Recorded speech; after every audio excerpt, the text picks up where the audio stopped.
Alright, hello everybody. I'm going to start by showing you my index cards.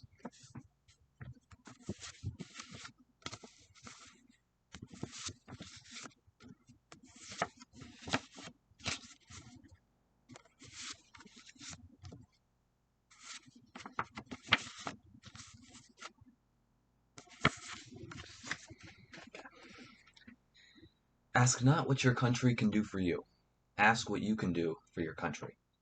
We've probably all heard this quote before, and we probably all know where it came from. It came from John Fitzgerald Kennedy, former President of the United States and a truly monumental historic figure. Despite the fact that Kennedy only served 2.5 years as president, he left behind a colossal legacy that still affects us to this day, and that's precisely what I'm here to talk to you all about. Kennedy's life can very succinctly be split into three separate parts: his personal background, his political career, and the impact and legacy that he left behind. And to truly understand the life of John F. Kennedy, you first have to start with his background.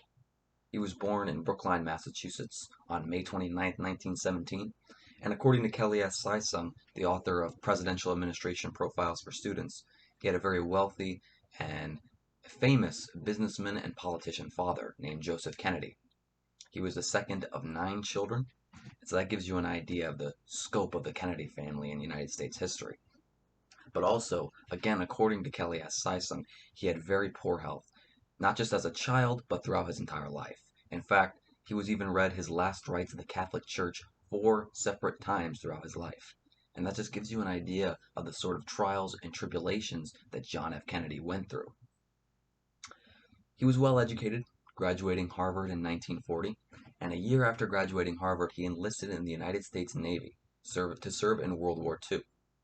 He hoped to serve his country, and he ended up commanding a PT boat that was fighting the Japanese in World War II. And it was here where one of the most monumental moments of his life occurred. According to Anne Comier, author of Historic World Leaders, he was a decorated war hero after an incident on August 2nd, 1943, where a PT boat that was under his command was sunk by Japanese destroyers. And Kennedy personally commanded the rescue of several soldiers that had been sunken into the water, saving their lives and earning himself a reputation as a war hero and brave human being all around. He was awarded the Navy and Marine Corps medals for his efforts, as well as the Purple Heart. And this was probably one of the first major moments of his life. However, Kennedy wasn't content with simply being a war hero, and after he left the war, he started to build his political career, which is the next part of his classic life, and what he's most remembered for, might I add. He was elected to the House of Representatives in 1946. 6 years later, he was elected to the Senate in 1952, and 8 years after that, in 1960, he became president. According to Sonia Benson, author of the UXL Encyclopedia of U.S. History, he was both the youngest president in the United States ever elected at 43 years old, and the first Catholic president, making him quite the president for diversity in the United States and quite a factor for change. And many of the accomplishments that he had throughout his presidency we still feel today. For example, he established the Peace Corps in 1961 to give aid to third world nations. And the Peace Corps is still around today and still assisting millions of people across the world, especially impoverished people.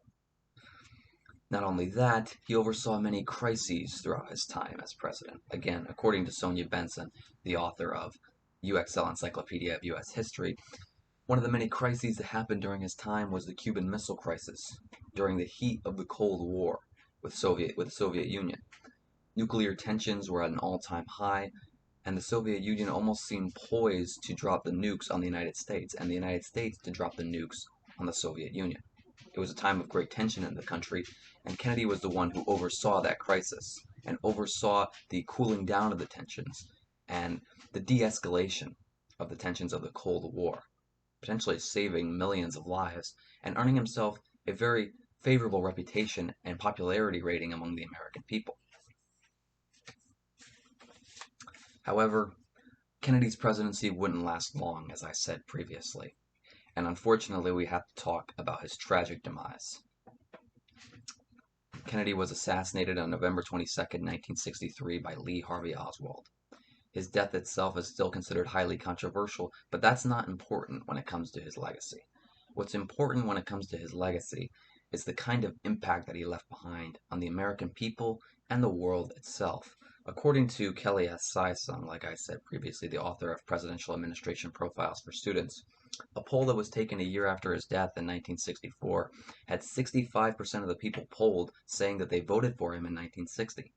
However, when Kennedy won the presidency in 1960, he got less than half of the popular vote. That gives you an idea of the sort of legacy that he left behind and the way that the American people mourned his loss and truly had great respect for him. Despite the fact that many of them who were saying that they had voted for him hadn't voted for him at all, they wanted to give the impression that they had simply because they respected him.